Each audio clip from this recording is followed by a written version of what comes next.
আসসালামু আলাইকুম ওয়া রাহমাতুল্লাহি ওয়া বারাকাতুহু। আলহামদুলিল্লাহি রাব্বিল আলামিন ওয়াস সালাতু ওয়াস সালামু আলা আশরাফিল আমবিয়াই ওয়াল মুরসালিন ওয়া আলা আলিহি ওয়া সাহবিহি আজমাইন ওয়া বা'দ। প্রিয় দর্শক, বিআরবি নিবেদিত ইসলাম ও সুন্দর জীবন অনুষ্ঠান থেকে স্বাগত জানাই, powered by BRB hospitals limited. প্রিয় দর্শক, আমরা এই অনুষ্ঠানে বিভিন্ন স্কলারদেরকে মেহমান হিসাবে আমন্ত্রণ জানিয়ে থাকি আর আলোচনা করে থাকি ডিফারেন্ট কিছু টপিক নিয়ে। আজকে আমাদের আলোচনার বিষয় হলো রমাদানের সংস্কৃতির সাথে আপনার আমার সন্তানকে পরিচয় করিয়ে দেওয়া উচিত। রমাদানের যে কালচার আছে, এই কালচারের সাথে আপনার সন্তান আমার সন্তানকে ধরে ধরে পরিচয় করে দেওয়া উচিত। এটা এই, ওইটা এই, এটা এই, ইত্যাদি ইত্যাদি। আর এই বিষয়ে আলোচনা করার জন্য আমাদের মাঝে উপস্থিত আছেন ঐতিহ্যবাহী কুমিল্লা বিশ্ববিদ্যালয়ের সম্মানিত ট্রেজারার প্রফেসর ডক্টর মোহাম্মদ সোলাইমান। আসসালামু আলাইকুম স্যার, কেমন আছেন? আলহামদুলিল্লাহ, আপনি ভালো আছেন? আলহামদুলিল্লাহ। স্যার, আজকে আমাদের আলোচনার বিষয় হলো আমাদের কলিজার টুকরা সন্তানকে রমাদানের সংস্কৃতির সাথে পরিচিত করা। যদি আপনি আমাদেরকে বলেন যে রমাদানের সংস্কৃতিগুলো কী কী আছে, যদি একটু জানতে চাই। আলহামদুলিল্লাহি রাব্বিল আলামিন, আল্লাহুম্মা সাল্লি ওয়া সাল্লিম আলা নবিয়িনা মুহাম্মদ, বিসমিল্লাহির রহমানির রহিম। আপনি যেই একটি সুন্দর টপিককে নির্ধারণ করেছেন, আমি এটা দুইভাবে আলোচনা করতে চাই। প্রথমভাবে যদি বলি যে আমাদের এই ইসলামিক যে বিধানগুলো, এই বিধানগুলো যেমন শুধুমাত্র ব্যক্তির জন্যই নয়, এটা কিন্তু গোটা ব্যবস্থার জন্য, গোটা সমাজের জন্য, পরিবারের জন্য, উম্মার জন্য। কারণ এই মাহে রমাদানের যে গুরুত্বগুলো আপনি দেখেন, যে রহমত, আমাদের যে বারাকাহ বা যে নাজাত, মাগফিরাত, এই জিনিসগুলো থেকে যদি শুধুমাত্র আমি নিজে বেঁচে থাকি আর অন্যদেরকে যদি এতে সম্পৃক্ত না করি, তাহলে কীভাবে হবে? আমরা জানি যে মানুষ যদি মৃত হয়ে যায়, মৃত হয়ে গেলে তার তিনটি শুধুমাত্র দরজা থাকে আমলের। এর মধ্যে অন্যতম একটি হলো তার ন্যাক সন্তান রেখে যাওয়া। ন্যাক সন্তান যদি তার আমলের মাধ্যমে পিতামাতার জন্য দোয়া করে, তাহলে কিন্তু তার এই দোয়াটা কবুল হয়, সওয়াবটা যাইতে থাকে। তাহলে এই যে একটা জিনিস আমরা দেখছি, তাহলে এই যে মাহে রমাদান আসলো, শুধু আমি যদি শুধু মাহে রমাদানকে তাকওয়ার জন্য খুঁজে বেড়াই আর আমার পরিবারের প্রতি যদি গাফেল থাকি, তাহলে কিভাবে হবে? এখন আসেন আমরা দেখি কি, যে আমাদের বাচ্চাদেরকে কিন্তু বাচ্চাদের প্রথম শিক্ষাঙ্গন হচ্ছে পরিবার। পরিবারের পিতামাতা, তার বড়রা কিন্তু তাকে অনেক কিছু শেখায়। তাহলে এই যে ইসলামের যে বিধানগুলো, অন্যতম একটি বিধান আমাদের রমাদান বা রোজা রাখা, এই বিষয়টা কিন্তু আমাদের বাচ্চাদের কাছে পরিচিত করতে হবে। এখন প্রশ্ন হলো যে কেন আমরা আসলে আমাদের বাচ্চাদেরকে এই সংস্কৃতির সাথে পরিচিত করাবো? প্রথম হলো, রোজা আমরা জানি যে এটা একটা ট্রেনিং।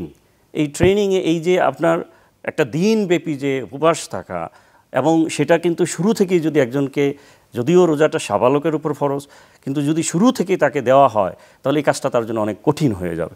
এই জন্য মাহে রমাদানের যেই ধাপগুলো আছে আপনি যদি দেখেন, যে এই যে চাঁদ ওঠা, আমরা জানি যে বাচ্চাদেরকে আকর্ষণ করতে হয় শুরু থেকে। যদি শাবান মাসে যদি আমরা বাচ্চাদেরকে এই স্পিরিটে নিয়ে আসি, এই যে রোজার চাঁদ উঠবে, রোজা আসতেছে, তাহলে বাচ্চাদের মধ্যে একটা কৌতূহল আসবে, কিউরিসিটি আসবে।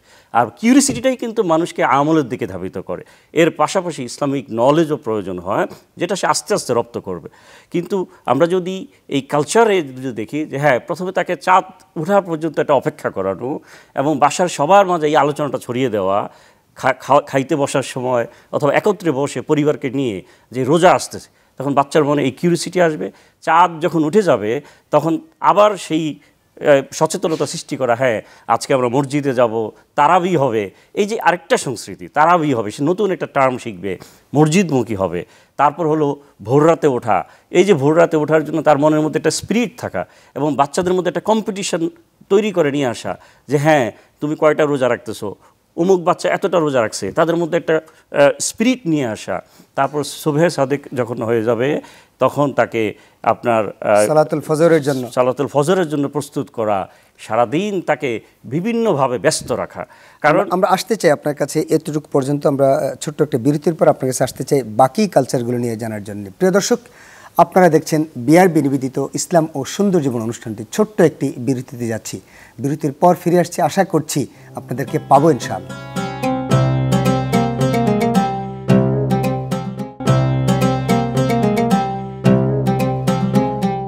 আসসালামু আলাইকুম রহমতুল্লাহি ওয়া বারাকাতুহু। প্রিয় দর্শক, বিআরবি নিবেদিত ইসলাম ও সুন্দর জীবন অনুষ্ঠান থেকে বিরতির পর আপনাদেরকে আবারও স্বাগত জানাই, powered by BRB hospitals limited. আমরা আলোচনা করছিলাম আমাদের কলিজার টুকরা সন্তানগুলোকে রোজার কালচারের সাথে পরিচিত করে তোলা। আমাদের সাথে আছেন professor doctor Mohammad Sulaiman. Sir, আমরা আপনি বলছিলেন যে ফজরের সালাতেও তাদেরকে কি করা, অভ্যস্ত করা প্রতিদিন, তারপরে যদি আমাদেরকে বলতেন। জি, ধন্যবাদ। রুবাইয়া রাদিয়াল্লাহু তাআলা বর্ণিত আছে যে রাসূল সাল্লাল্লাহু আলাইহি সাল্লাম যখন আপনার আমাদের ইয়ের সময়, আপনার আশুরার সময় উনি আনসারদের পল্লীতে যাইতেন। যাওয়ার পর উনি ঘোষণা দিতেন, তোমাদের মধ্যে কে সাওয়াম করো নাই, হ্যাঁ সিয়াম পালন করো নাই, যারা করো নাই তারা বাকি সময়টা তোমরা করবা, আর যারা পালন করতেছো সেটা কন্টিনিউ করবা। পরবর্তীতে সাহাবায়ে আজমাইন তারা তাদের পরিবারকে নিয়ে কিন্তু এই রোজাটা রাখতেন, এবং এই রোজা রাখার কারণে তাদের মধ্যে যে একটা সংস্কৃতি গড়ে উঠেছে সেটা কিন্তু আমাদের উম্মার জন্য কিন্তু আস্তে আস্তে আরও বেশি, আর এটা অবশ্যই পালনীয় একটা সংস্কৃতিতে আসছে। তো যেটা বলছিলাম, সারাদিন যদি তাদেরকে আমরা এইভাবে অভ্যস্ত করি যে না খেয়ে থাকা, এখন বাচ্চাদের সব কিছু কিন্তু একসাথে নিতে পারবে না, প্রয়োজন আমরা তাদেরকে ভাগ করে দিতে পারি। তাদেরকে বলি যে তুমি আজকে 11টা পর্যন্ত থাকো, তাহলে তোমার একটা রোজা হয়েছে, আরেকদিন আরও 2 ঘন্টা বাড়াই নিল, বলে তোমার 2টা রোজা। এইভাবে তাদেরকে একটা আকর্ষণ করা, জোড়া লাগাই দেওয়া, আস্তে আস্তে তাদেরকে অভ্যস্ত করা। তারপর ইফতার আসলে সবসময় চেষ্টা করতে হবে পরিবারের সবাই একসাথে ইফতার করা। ইফতারের পূর্বে যে দোয়া কবুল হয়, তাদেরকে উৎসাহ দেওয়া যে তোমার কি কি লাগবে বল, আল্লাহর কাছে চাও, আল্লাহ তোমাকে দিবে। পরিবারের সবাই দোয়া করা, একে অপরের জন্য দোয়া করতে শেখা, মৃত বাবা মার জন্য দোয়া করতে শেখা, দাদা দাদির জন্য দোয়া করতে শেখানো, তারপর একসাথে খেজুর দিয়ে ইফতার করা, এটাও একটা সংস্কৃতি। তারপর আবার নামাজে চলে যাওয়া, এইভাবে কাউন্টডাউন করা যে সামনে তোমাদের ঈদ আসতেছে, আনন্দ আসতেছে, যে যতগুলো বেশি রোজা রাখতে পারবা তার জন্য ঈদটা তত বেশি আনন্দ হবে। তখন কিন্তু তারা অনেক বেশি স্পিরিট পায়, সেভাবে তারা ঈদের চাঁদের জন্য আবার অপেক্ষা করতে থাকে। এবং তাদেরকে উৎসাহ দেওয়ার জন্য কে কয়টা রোজা রাখলো, এই এতগুলো রোজা রাখলে তোমার এই গিফট আছে, এই এতগুলো রোজা রাখতে তুমি যদি রোজা শেষ করতে পারো তাহলে তোমাকে নিয়ে ট্রিপ আছে, এই ধরনের অফার দেওয়া, যদি তাদেরকে আকর্ষণ করে তোলা, এগুলো কিন্তু আসলে আমাদের একটা মুসলিম সংস্কৃতির একটা অংশ হওয়া উচিত। এর মাধ্যমে পরিবারে শান্তি বিরাজমান হবে। ইসলামিক কালচারের সাথে সন্তানদেরকে অভ্যস্ত করার না করলে অসুবিধাটা কোথায়? এই যে আমাদের তো একটা ক্ষণস্থায়ী জিন্দিগি, পিতা হিসেবে আমার একটা লিমিটেড আয়ু, কিন্তু আমাকে তো একটা দীর্ঘকালীন জিন্দিগির দিকে যাইতে হবে। কিন্তু এই যে দীর্ঘকালীন জিন্দিগিতে আমার যে আমলের কোনো খোরাকি থাকবে না, কোনো আমলের দরজা থাকবে না, তাহলে আমার জন্য কে আমলটা করবে যদি আমি একজন ন্যাক সন্তান না রেখে যেতে পারি? আর এই ন্যাক সন্তান হতে হলে অবশ্যই একজন ইমানদার হতে হবে। তাকে মুসলমান হিসেবে যেই সকল জিনিসগুলো করণীয়, যেই জিনিসগুলো বর্জনীয়, আজকে মাহে রমাদান কেন আসে?